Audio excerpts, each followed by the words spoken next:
In a country replete with more guns than citizens, in a country with an epidemic of gun violence, in a country where there's no pile of dead children too high that Republicans would demur from their love and lust and obsession with guns.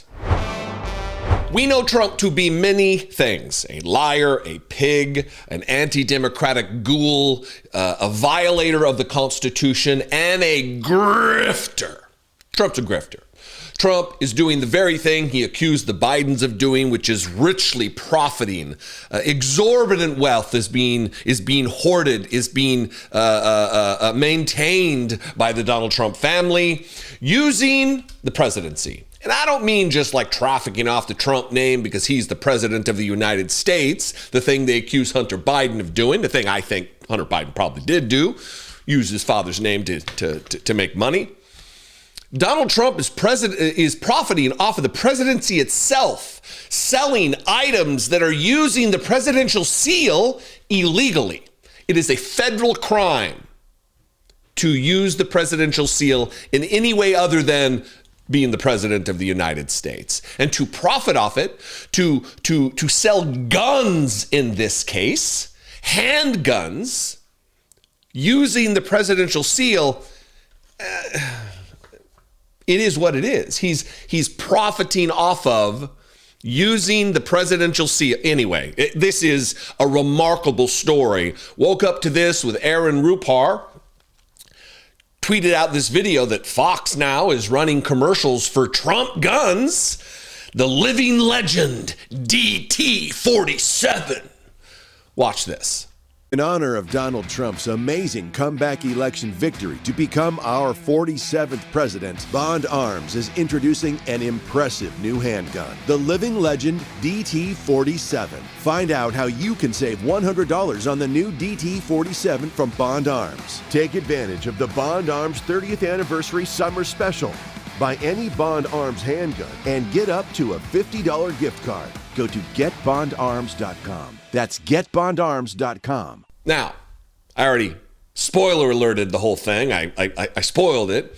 What they don't tell you in that little commercial is when you go to the website, you can check out the DT-47 satin package. And when you click on it, you see that the weapon, the pistol, the .45 caliber, it comes along with a holster that is emblazoned with, that has the presidential seal embedded into the weapon. So this would lead any normal, rational, reasonable person to recognize that this is a product that is endorsed by not Donald Trump himself, but the presidency of the United States of America. And upon further reflection, I was like, this can't be. This is illegal. This can't be. So I looked around, found a video that this isn't just a botched Photoshop job of some random staffer in marketing who's just getting ahead of his skis a little bit. No. Here is someone who represents the company, ostensibly, I guess, the owner of the company, who's talking about the presidential seal as a selling point. Hey guys, Gordon Bond here. We are now introducing the satin, highly polished DT-47. The original DT-47 has been a runaway bestseller for us. And so we wanted to do one where it's fully polished like we used to do all of our guns. And just to show you the beauty of this, here's both sides of the gun. Just to let you pan in there just for a second. And so this special gun actually comes with a very special custom presidential holster. And what a beautiful package. People have been going nuts over this. So check it out on the website. This is going to be a limited run and only available for a limited time. So get yours while you can. And this is where the law comes in, since we are a nation of laws and Donald Trump is the law and order president, is he not? I would draw your attention to 18 U.S. Code Section 713. This deals with use of likenesses of the Great Seal of the United States, the seals of the president and the vice president, and then also Congress and the Senate and the House of Representatives. That's what this particular federal law, 18 U.S. Code Section 713, deals with, where they talk about whoever knowingly displays any printed or other likeness of the Great Seal of the United States or of the seals of the President or the Vice President of the United States or any facsimile thereof in or in connection with any advertisement, poster, circular, book, pamphlet, or other publication, public meeting, play, motion picture, telecast, or other production, or on any building, monument, or stationery for the purposes of conveying, or in manner reasonably calculated to convey, a false impression of sponsorship or approval by the government of the United States or by any department, agency, or instrumentality thereof, shall be fined under this or imprisoned not more than 6 months, or both. So naturally, you would think that this absolutely does convey a sponsorship, that the presidency of these United States is sponsoring the DT-47 handgun. In a country replete with more guns than citizens, in a country with an epidemic of gun violence, in a country where there's no pile of dead children too high that Republicans would demur from their love and lust and obsession with guns. You would think that this seems sponsored, does it not? It's either that they are breaking the law, they are violating federal law, again, 18 U.S. Code, Section 713, or Donald Trump did give the explicit permission to this company to use the presidential seal to profit from the presidency. This is Section B. Whoever, except as authorized under regulations promulgated by the president and published in the Federal Register, those things would have to have been done here, knowingly manufactures, reproduces, sells, or purchases for resale, either separately or appended to any article manufactured or sold, any likeness of the seals of the president or vice president, or any substantial part thereof, except for manufacture or sale of the article for the use, the official use of the government of the United States, shall be fined under this or imprisoned not more than 6 months or both. So the question is this particular privately sold, certainly licensed by the Trump organization, did they get the permission to use our presidential seal, the presidential seal of we the people, or are they doing it illegally? Either way is unacceptable. Either way, it is not. If they got permission, we got a problem. If they're using it without the permission of Donald Trump while profiting him, while he's under whatever licensing agreement, we've got a problem. Either way, this is a problem. I will throw it to you with all of this information. What do you think? The president and the vice president, for that matter, have accused the other side of encouraging political violence. Isn't that exactly what the president is doing when he says that members of Congress should be killed? Why aren't you talking about what these members of Congress are doing? That's not a denial. This section of the press briefing yesterday, another press briefing where it's somebody rambling on and on who's not the press secretary for half the thing, and then Linda McMahon, the education secretary, the woman who is endeavoring to destroy the education department of the United States, she leaves, and as Karoline Leavitt takes a couple questions. Really just a handful of questions for just a few minutes. But it ended like this, with her running out of the room, trying to get away from the lies that she just told and the truths and the corrections that were being made in real time. Watch this. And so I'm going to go up to that meeting, and you will hear more about that later. Thank you. You misquoted Democrats in that video. That's actually not what they said. So here we are. I'm going to share with you what led to her retreat, to her practically running out of the room. And it is all about Donald Trump's threat to murder. If you kill unjustifiably, it is murder. To murder members of Congress who have admonished members of the military to follow legal orders, to not follow, by extension on the other side of it, to not follow unlawful or illegal orders from Donald Trump, the Secretary of Defense, and commanders. Seems reasonable, does it not? Well, Donald Trump, as we talked about yesterday, said that they should be hung. He reposted ghouls who have no understanding of the law or what treason is or what sedition is, who are saying, just hang them, that's what George Washington would do. And he retweeted it. She was asked about this. Very plainly, some of these questions. Does the president want to execute members of Congress? And her answer, no surprise, you will find, is replete with lies, not just distortion, outright lies. Nancy. Thanks, Karoline. This morning, President Trump accused 6 Democratic lawmakers of seditious behavior punishable by death. Just to be clear, does the president want to execute members of Congress? No. Let's be clear about what the president is responding to, because many in this room want to talk about the president's response, but not what brought the president to responding in this way. You have sitting members of the United States Congress who conspired together to orchestrate a video message to members of the United States military, to active duty service members, to members of the national security apparatus, encouraging them to defy the president's lawful orders. Well, that's not true. That's not true at all. They in no way encouraged them to defy the president's lawful orders. In fact, many times in the video, more than once, 3, 4, 5 times, I don't know how many, I haven't counted them, they specifically say, let me get it right here, you can refuse illegal orders. You can refuse illegal orders.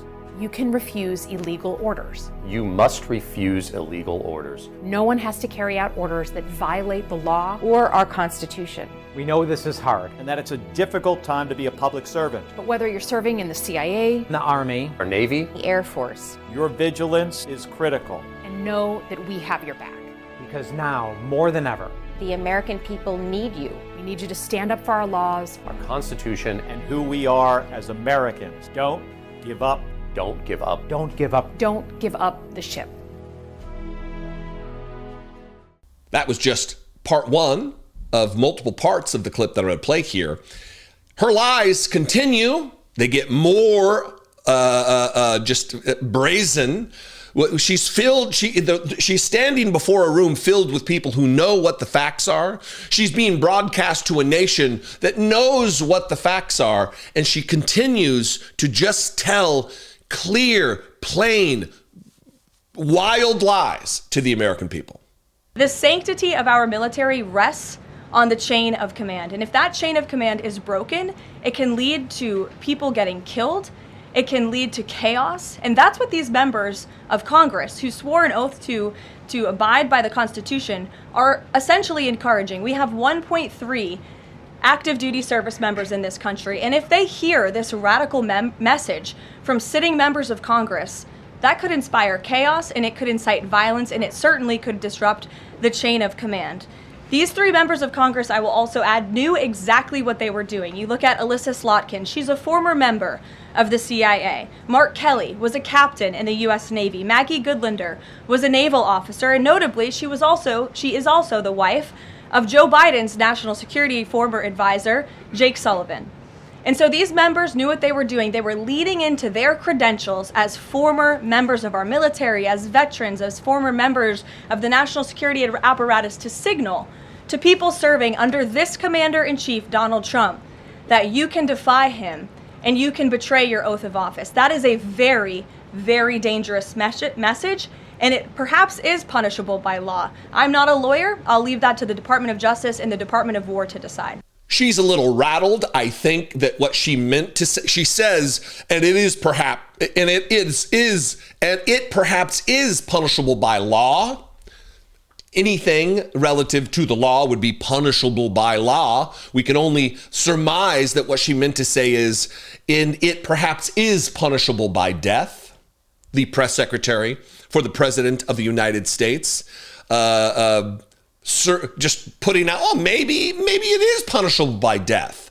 I'm not a lawyer. I'll leave that to the Department of Justice in the Department and the Department of War to decide.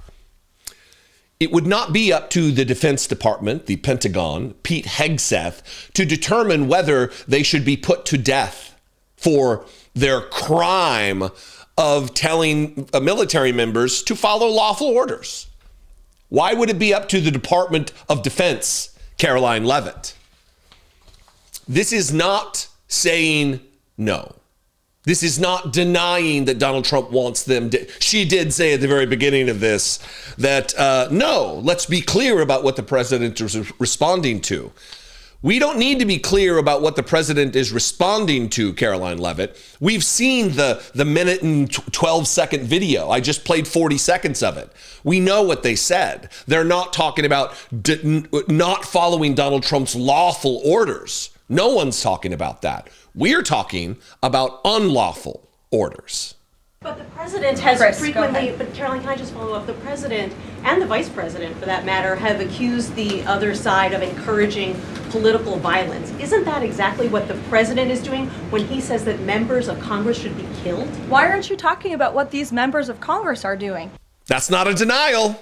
To encourage and incite violence. They are literally saying to 1.3 million active duty service members not to defy the chain of command, not to follow lawful orders. Actually, every single you can refuse an illegal order, which but is they're suggesting, Nancy, that the president has given illegal orders, which he has not.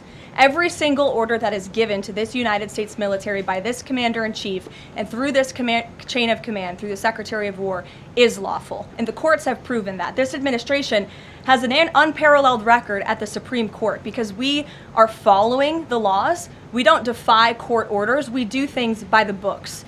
And to suggest and encourage that active duty service members defy the chain of command is a very dangerous thing for sitting members of Congress to do. And they should be held accountable. And that's what the president wants to see. Phil. I talk a lot about how oftentimes what is not said speaks more clearly and plainly than what is said.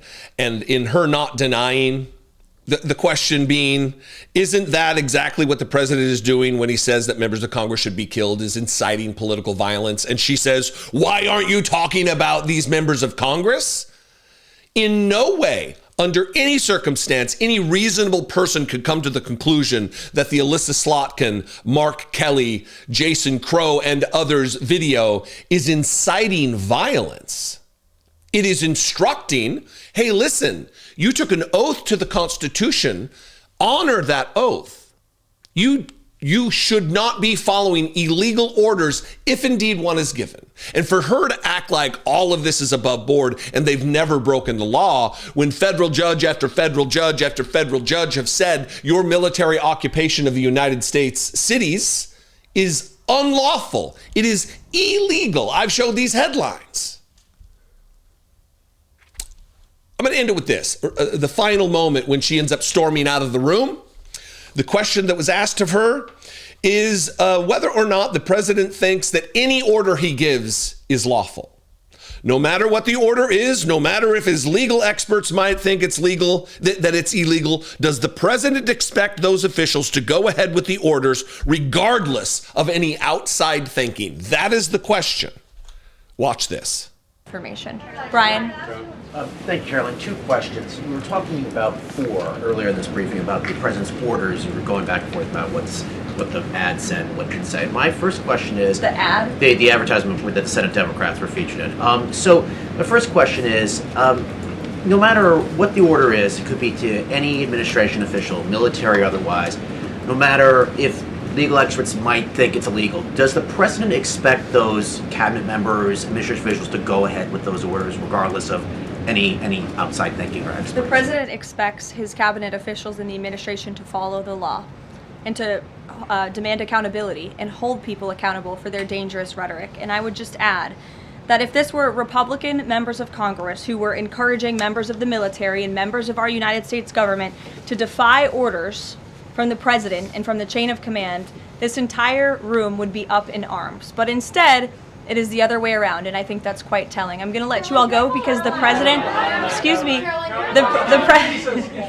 I appreciate the encouragement this morning, but this afternoon. But President Trump is about to meet in minutes with Israeli hostages who this administration freed, and so I'm going to go up to that meeting, and you will hear more about that later. Thank you. You misquoted Democrats in that video. That's actually not what they said.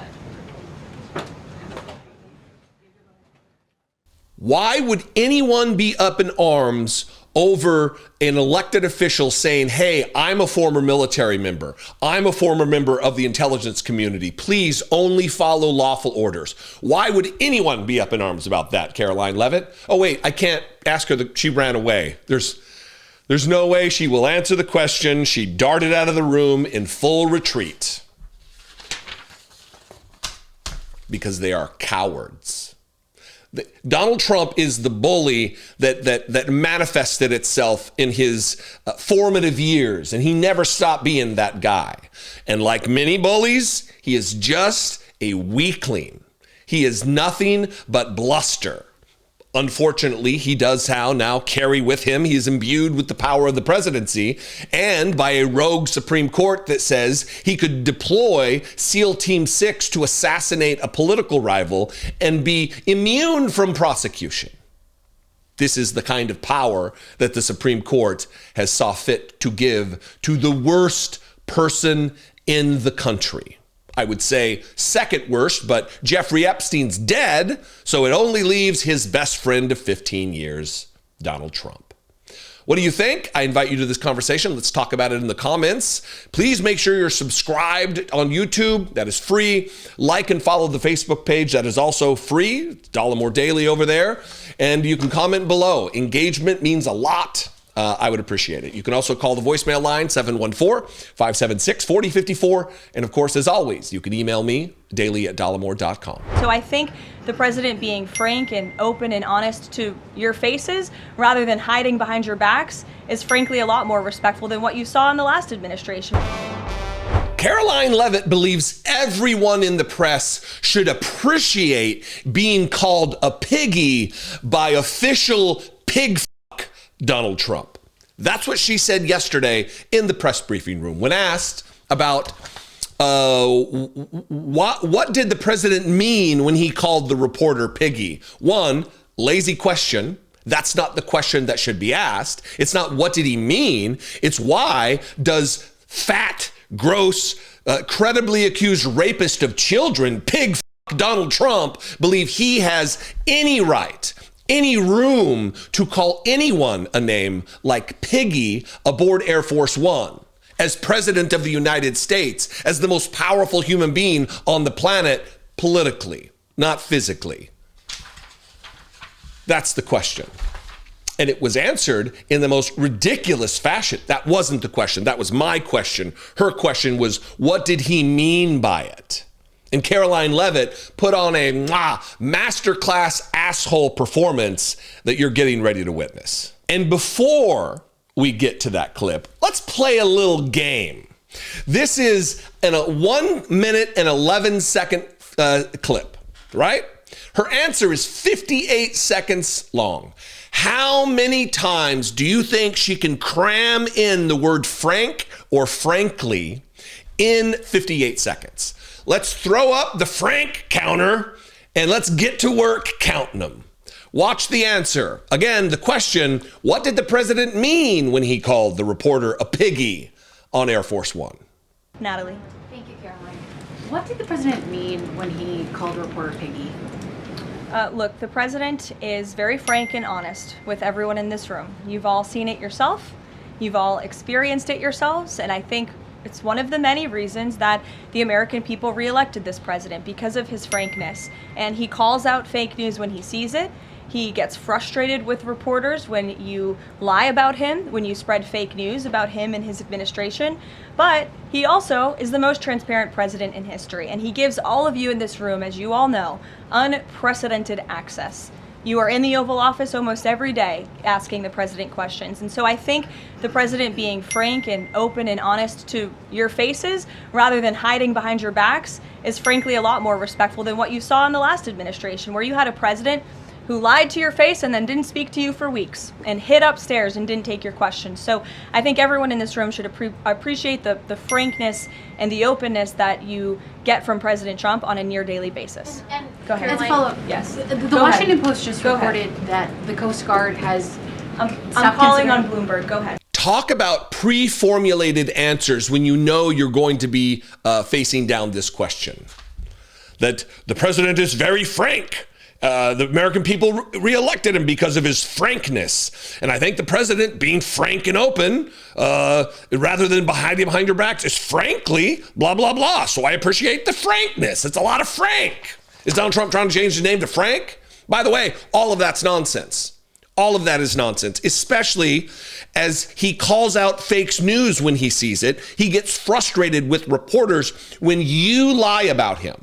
This is the thing that they do. They never actually explain where he was lied on. What lie was told? What reporting has been incorrect? Donald Trump has to scrape and figure out some way to get networks to pay him, settle out of court because they're afraid, like ABC and CBS. So he says they deceptively edited this interview with Kamala Harris. The same thing they do with him every single time he's interviewed. Every time they edit it.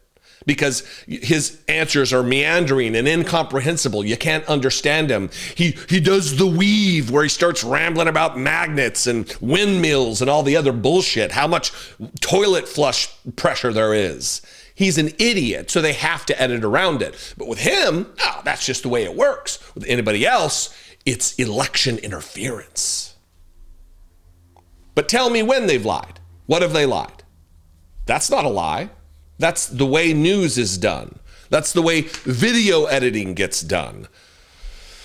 He calls out the fake news when you lie about him, when you spread fake news about him and his administration, but he is also the most transparent president in the world.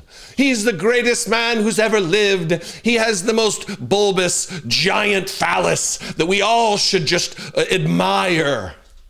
He is not at all accused of raping children. He is not violating the Constitution on a daily basis. He has not increased his net worth by orders of magnitude since this second term began. No. He's a public servant who loves his job, and he just really wants the truth to be told. That's why he called a professional reporter, asking him a very normal question, a very justified question, and got called a piggy for it. If you don't remember, here's that moment. Sir, if there's nothing incriminating in the file, Venezuela. So where's the fake news, Karoline Leavitt? All she asked was, if there's nothing incriminating in the files, sir, why not release them? Quiet, piggy. Tell me that you're guilty without saying the words, I'm guilty. So I think everyone this is really the one that got me. I think everyone in this room should really appreciate when he calls you a piggy. She called it the frankness. It's a hell of a way to say calling people names, creating a hostile work environment. Here's what needs to happen, by the way. Here's what needs to happen by way of these reporters, these journalists. If I had my magic wand, if I was king of the reporters for a day, this is the rule I would put in place. As soon as Donald Trump starts being abusive, you walk away. You leave. As soon as Karoline Leavitt is abusive in the press briefing room, you get up and you walk out of the room. The press is a necessary function of the Donald Trump propaganda dissemination machine. If they're not there, how is Donald Trump going to get his lies out to a mass audience? He needs them. He knows he needs them. And he knows that they feel some compulsion to be abused by him. I don't get it. I'm not going to sit there while I'm on the job and be demeaned, be yelled at is one thing, but the name calling from the president, he's not some dipshit YouTuber. He's the president of the United States. He should fucking act accordingly.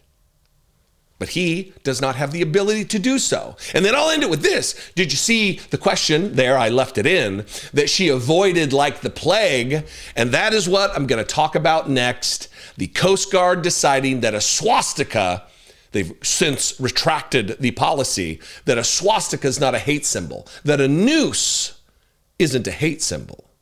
What do you think about all of this? I throw this to you. We can have a conversation in the comments below the video, wherever you're watching it, whether that be Facebook or YouTube. Make sure you're connected to the page on Facebook. Like and follow the Dollemore Daily. You can subscribe on YouTube. I would appreciate it very much. This quote is really something here. Quote, "We don't deserve the trust of the nation if we're unclear about the divisiveness of swastikas," the official said, speaking on the condition of anonymity because of fear of reprisal. This person fears retribution from the Donald Trump administration if he says, yeah, swastikas are bad. Jesse, you can't call people racist. It loses its meaning when you call people racist who aren't racist.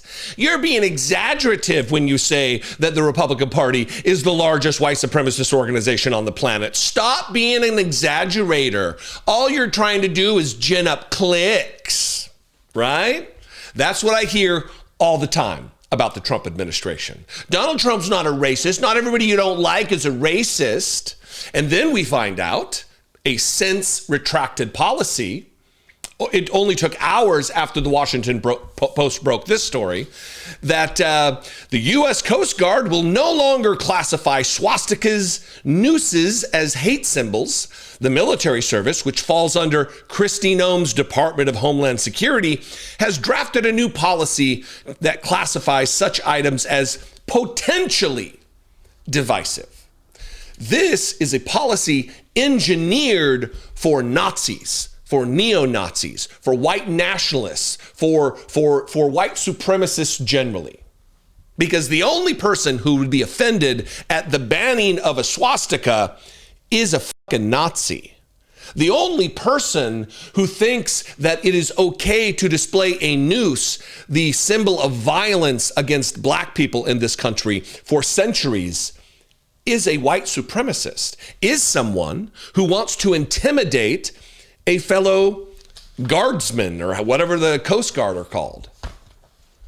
By the way, you will note that this isn't even trying to be put forward as a policy inside of Pete Hegseth's Department of Defense. This is the Homeland Security Department, the same department that is the umbrella organization that is over ICE, where the masked secret police Nazi Gestapo are kidnapping people off the streets of the United States without due process, refusing to identify themselves, using someone's ethnicity, the way they look, or the language they're speaking, or the accent they speak English with, as a precursor to detainment and arrest. Yeah, but that's not racism. It's not white supremacy, Jesse.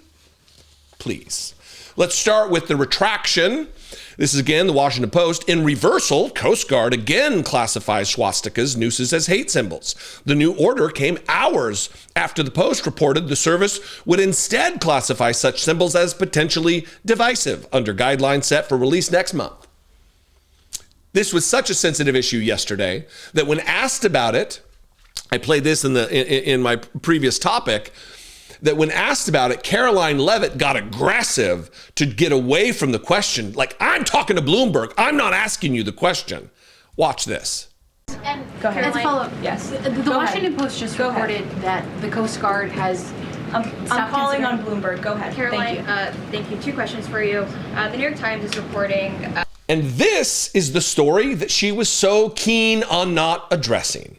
Again, the headline from the Washington Post, U.S. Coast Guard will no longer classify swastikas, nooses as hate symbols. The U.S. Coast Guard will no longer classify the swastika, an emblem of fascism and white supremacy inextricably linked to the murder of millions of Jews and the deaths of more than 400,000 U.S. troops who died fighting in World War II, as a hate symbol. according to a new policy that takes effect next month. Instead, the Coast Guard will classify the Nazi-era insignia as potentially divisive under its new guidelines. The policy, set to take effect December 15th, similarly downgrades the classification of nooses and the Confederate flag, the flag of traitors to the Republic, the flag of people who took up arms against their country. Traitors. No, it's not hate, it's heritage. Yeah, morons. Traitors. Still, if you have loyalty to the Confederacy, you're a traitor to this republic. You are a traitor to the United States of America. You are a traitor to humanity for supporting a movement, an organization, a military movement that killed Americans in order to secure the ownership of human beings under law. Sickening. Again here, similarly downgrades the classification of nooses and the Confederate flag, though display of the latter remains banned, according to documents reviewed by the Washington Post. Certain historical displays or artwork where the Confederate flag is a minor element are still permissible, according to the policy. You see, although the Coast Guard is considered the military, before 9/11, it was a part of the Department of Transportation.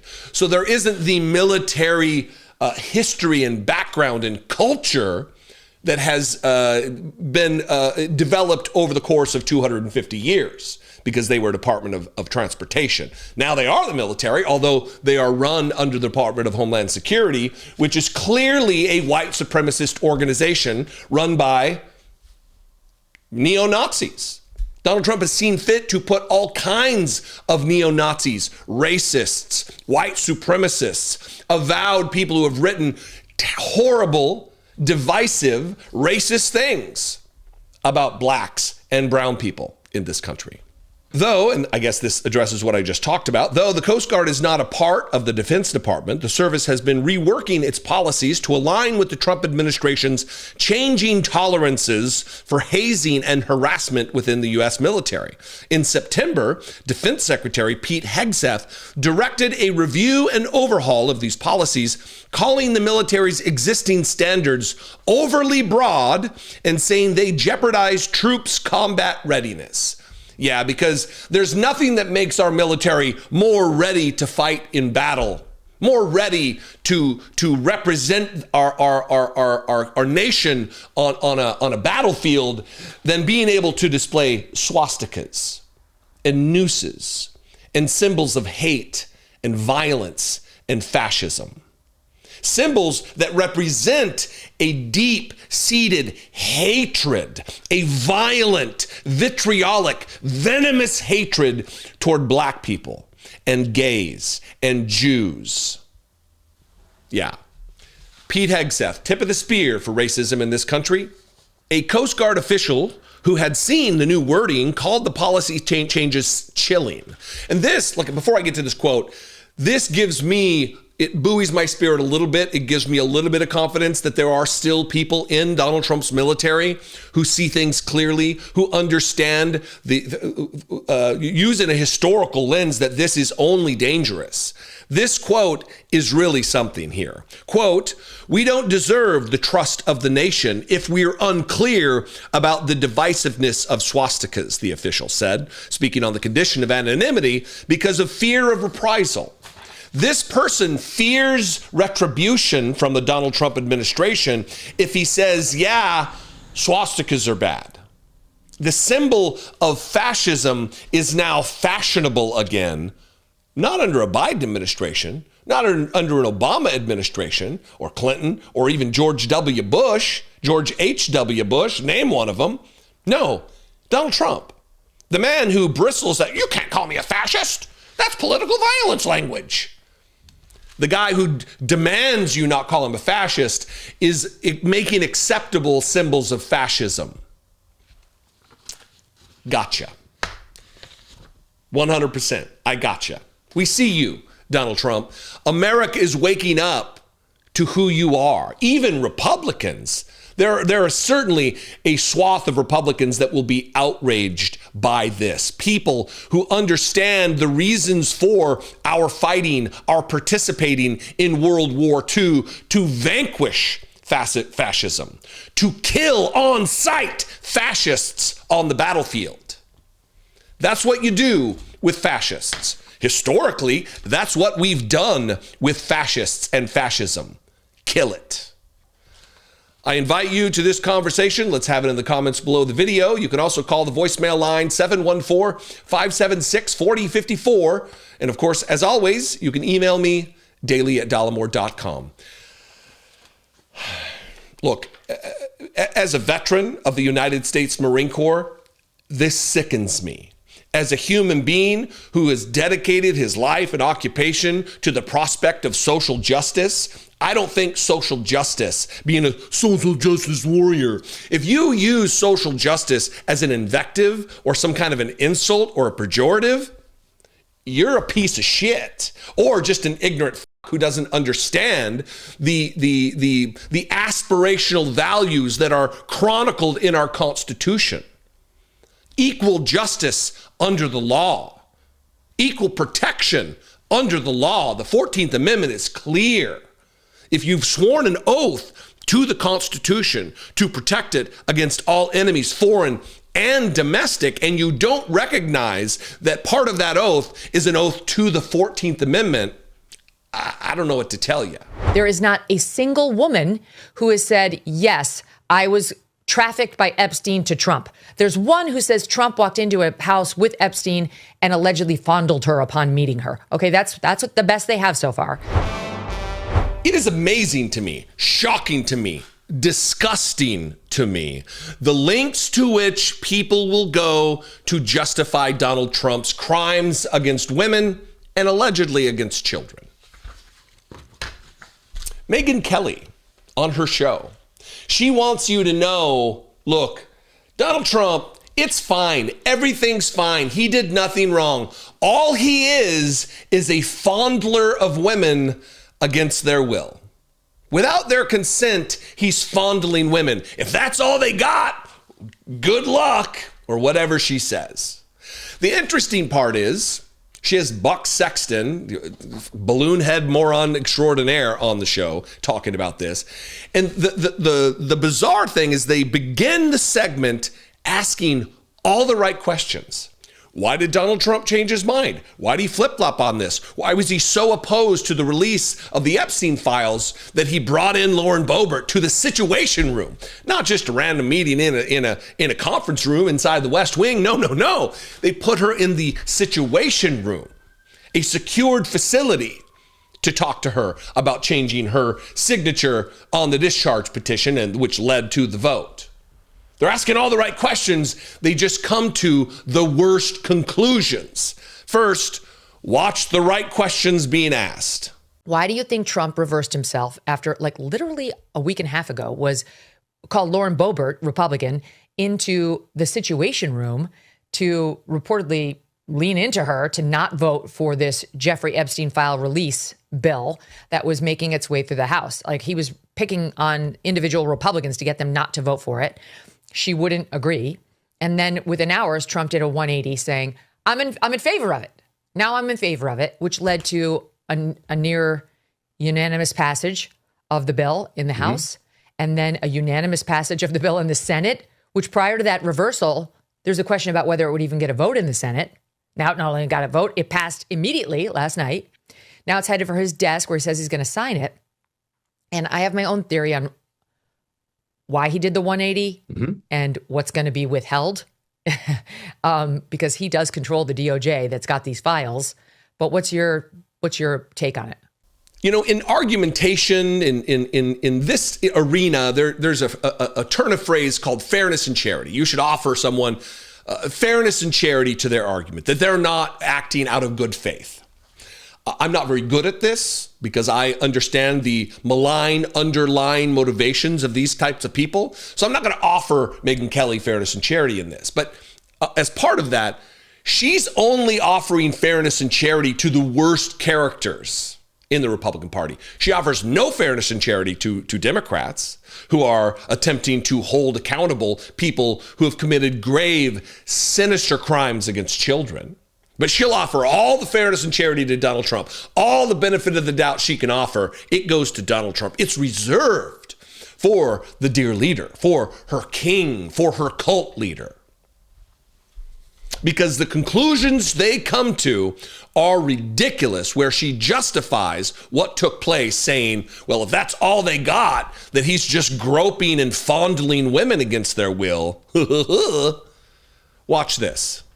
There is not a single woman who has said, yes, I was trafficked by Epstein to Trump. There's one who says Trump walked into a house with Epstein and allegedly fondled her upon meeting her. Okay, that's the best they have so far. And they're waiting for some sort of smoking gun in these materials. So I think Trump did his 180 because he had to. He knew he was going to lose it. Like the Republicans were determined to vote yes on this. His base was demanding so it too, Megyn. Finally, his base was like, no, we need this. And so he said, okay.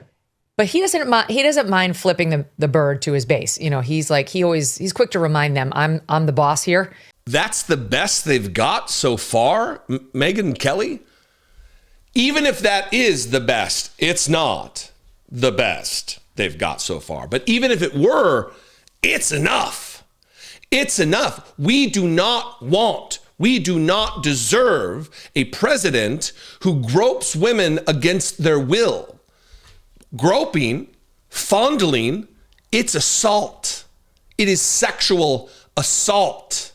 It's what too many of these men in power do flagrantly. The Donald Trumps of the world, the Jeffrey Epsteins of the world, the Andrew Cuomos of the world. It's enough. The woman she's talking about, by the way, here's the headline from NPR, former model Stacey Williams is latest woman to accuse Trump of sexual misconduct. This is from 2024. Stacey Williams, a former Sports Illustrated model, claims Trump groped her in 1993, while Jeffrey Epstein, who was later convicted of sex offenses, looked on. She recounted the incident to CNN this week, as well as on a Zoom call with Survivors for Kamala, a group that's unaffiliated with the campaign. Quote, the second he was in front of me, he pulled me into him, and his hands were just on me and didn't come off, she told CNN in an interview. Quote, then the hands started moving, and they were on the side of my breasts, on my hips, back down to my butt. They were just on me the whole time. The problem lies here, and there's many, many problems related to Donald Trump's criminal behavior and assaults of women, is that there are just too many instances, too many women to even really wrap your brain around to comment on. It's not just all the maybe dozens or hundreds of women and children that we don't know about, allegedly. It's the ones we do know about. That in and of itself is problematic. While Megyn Kelly is out here launching a vigorous defense of Donald Trump that, he just fondles people against their will. Look at this little screen recording from a PBS NewsHour article that chronicles what we know so far. This is like a 30-second video of a slow scroll. Just you can pause as you go and see and read. Donald Trump is a credibly accused predator. He has been adjudicated by a court, a jury of his peers, of having sexually assaulted E. Jean Carroll. And there are many, many, many others. We've heard him with his mouth say that he used to go into teen pageant dressing rooms with girls, children, changing. And what are they going to do? I own the pageant. I can do what I want. He told Howard Stern while chuckling. We know his character. This is why I do not offer fairness and charity to Donald Trump. We know who he is. We've heard him say with his mouth about grabbing women by the pussy, that it's like a magnet. I just start kissing. The same type of behavior that Stacey Williams is describing. The same type of behavior that the dozens and dozens of women who are on record have described by Donald Trump. Luckily, they were fully grown women and not children who don't have the dexterity and the strength to physically fight back as capably as women. And that's the other thing, is Megyn Kelly, in all these clips I've been seeing of her, is talking about women. And she calls the children who Trump is alleged to have raped, go Google Katie Johnson, Donald Trump, she refers to them as young women. A 13-year-old isn't a young woman. A 13-year-old is a child, Megyn Kelly. You have children of nearly that age. Would you want Donald Trump babysitting them?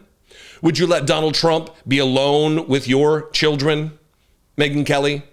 If the answer is yes, we need to call into question your ability to parent, your actual love and devotion to the safety of your children, Megyn Kelly.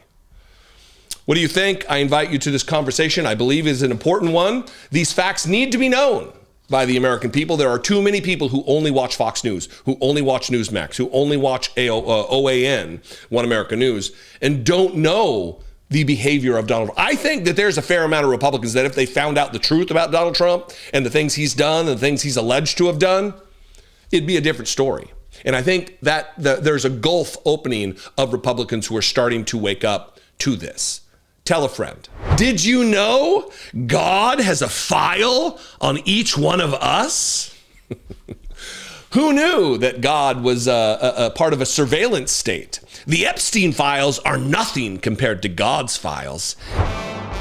What do you think Billy Graham, the famed televangelist, the famed evangelist, used to do the tent revivals and brought, who knows, an uncountable number of people to Jesus through salvation, through the salvation message?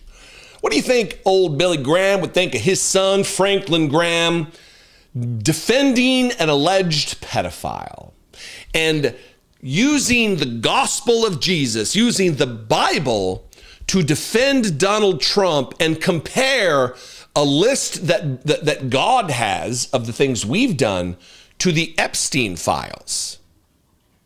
You might be thinking to yourself, nah, the Graham family, they're too venerable. There's no way that happened, right? Well, enter a Facebook message from Franklin Graham that is about as batshit, sinister, and evil as one could be. I use those words deliberately. Franklin Graham is a ghoul. Franklin Graham is a fake Christian trafficking on the name of his father, the good name of his father. At least in the wide parlance of understanding in the United States by broadly most people, Billy Graham is seen as a decent man. I don't know the ins and outs. I know he had his problems relative to civil rights and a host of other issues. But on the whole, people view him as a good guy. This is what Franklin Graham said, by the way.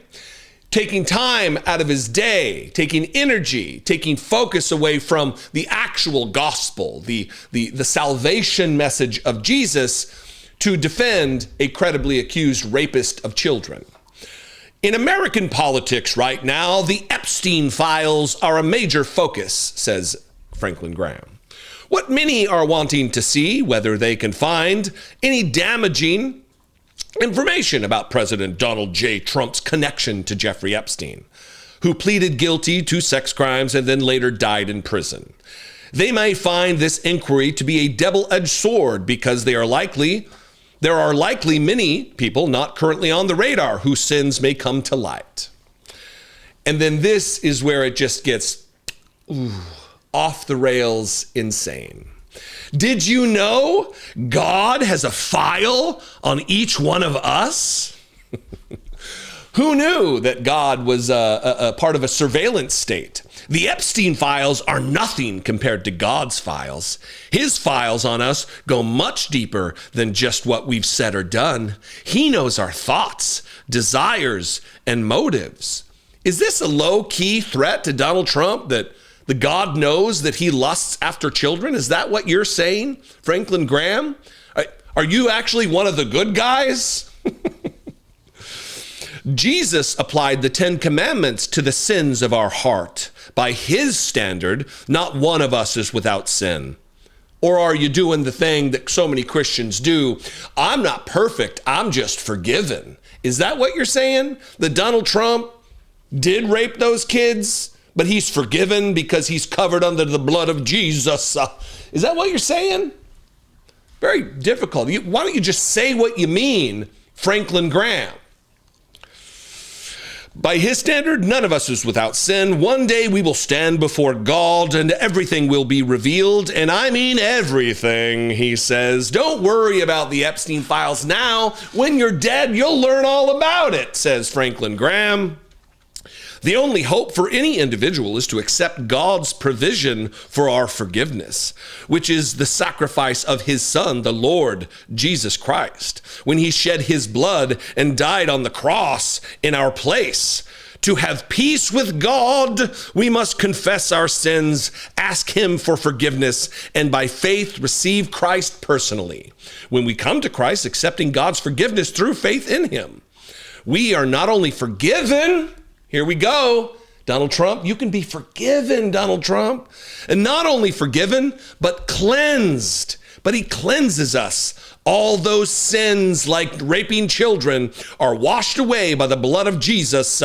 And God doesn't remember them anymore. What a promise. Claim it for yourself today. This is a weird and unholy mixing of Christianity to defend a credibly accused rapist of children. What's Franklin Graham himself covering for? Does he have personal picadillos that need to be addressed, that need to be looked into? This seems very strange, very odd indeed, for a group that is so hell-bent on giving Donald Trump, imbuing Donald Trump king-like, dictatorial, autocratic type powers. Not just Franklin Graham. I've talked about this ghoul many times before. Joel Webbin, who is here talking about Donald Trump wants him to become the American Caesar, to arrest people, start imprisoning judges and mayors and governors and any other elected official who gets in the way of the implementation of Donald Trump's Christian nationalist, white supremacist fever dream policy agenda for America.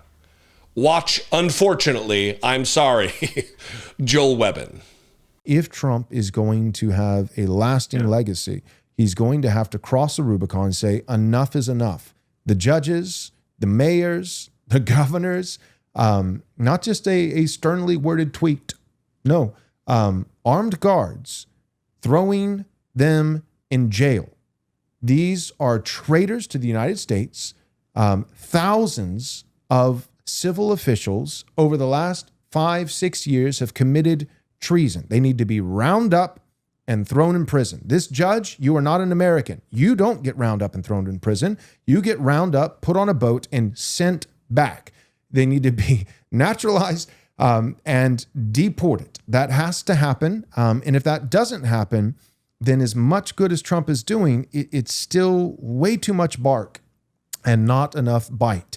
He needs to be the American Caesar. He must cross the Rubicon.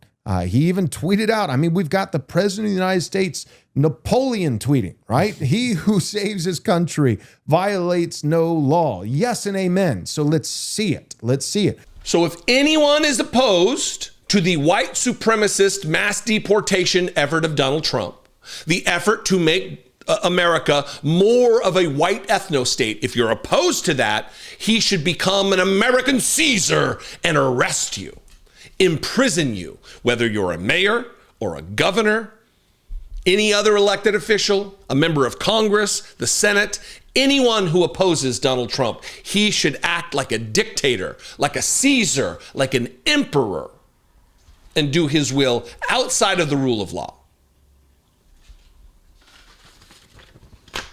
Some have taken a slightly less aggressive take on this. Lance Wallnau, another self-proclaimed prophet of God, he believes God speaks to him and he speaks the words of God to an audience. He believes that no, it shouldn't be a mass deportation. They should have carve-outs for some Hispanics, even though the vast, like 99.9, I don't know the figure, but it's virtually 100% of the people who are being rounded up, who are from South and Central America, they are Catholics, largely. They are, at the very least, they are just Christians generally, right? They are Christian. And Lance Wallnau wants a carve out, but not just for all of them because they're Christians, only for them that are Christians and conservative Republicans. I work also in the MAGA Hispanic community, and the big thing that all the Hispanic Latino preachers are all, well, they'll tell you because they tell me, is they're concerned because attendance is down in the churches. It's a shame that the Christians that are illegal in the country, that have been in the church for 10 years, 15 years, they're afraid that ICE is going to come in and bust up the churches. So some of the best citizens you've got are living in fear of being deported. It's because we're like meatheads. I think, like I guarantee. I just played Brother Steve. I listen to him all the time, but I can't. He doesn't listen to me. I can't get these guys to understand. The MAGA base actually has the Hispanic pro-Trump population, the Christians. You got to do a carve out somehow on those citizens that have been here for 10 years or more that are actually contributing, well assimilated, versus the ones that are coming in like the Muslim traffic that wants to take over America and declare Sharia law. You should not have. You ought to be creating some kind of a criteria for prioritizing criminals first. And if these people that have been working class people and they're serving, I mean, they got family here, and they're in church, and they're, frankly, if they're Republican conservative, I don't want to drive them into anxiety attacks and not voting for Trump because they're afraid they're getting deported. They're not the priority. Does that make sense to you? You see, this is what conservative Christianity is today. It's not about Jesus, even though Franklin Graham went on and on and on about Jesus. He beats that drum and uses Jesus and the salvation message as a cudgel so you don't judge Donald Trump for the crimes, the vicious, violent crimes against children that have been alleged that he committed. When you start using your Bible and your holy scripture and you bastardize it to let somebody off the hook for sickening crimes against children while ignoring the scriptures that Jesus said, that it's better to have a millstone, a giant rock with a hole in the middle of it, have it tied around your neck and have you tossed to the bottom of the fucking sea to die, to drown. It's better that happened to you than for you to harm a child. I'm just paraphrasing scripture that Jesus said. You're not hearing that from Franklin Graham. You're hearing a weird, muddled, coded, cryptic message about how Donald Trump he's just a sinner like everybody. He can be forgiven, y'all. They want a dictator, they want a Caesar, they want a white supremacist policy agenda for this country. They want a white ethno-state for this country. And we can do a carve out for the Christians who are brown, who are conservative Republicans. Fuck out of here. What do you think? I appreciate your feedback in this. Look, I grew up in this faith tradition. I always get pushback. You're being a bigot against religion. These are my people. I can criticize them. This is the way I grew up. I grew up in churches like this all throughout my childhood. So bring me your criticism, but no, I probably know more about this than you do if you've got criticism. You can comment below. You can also call the voicemail line, 714-576-4054. And of course, as always, you can do it the old-fashioned way and email me daily@dollemore.com. I love and appreciate you very much. I will see you next time. Until then, be genuine and take care of one another. Actually, take care of one another.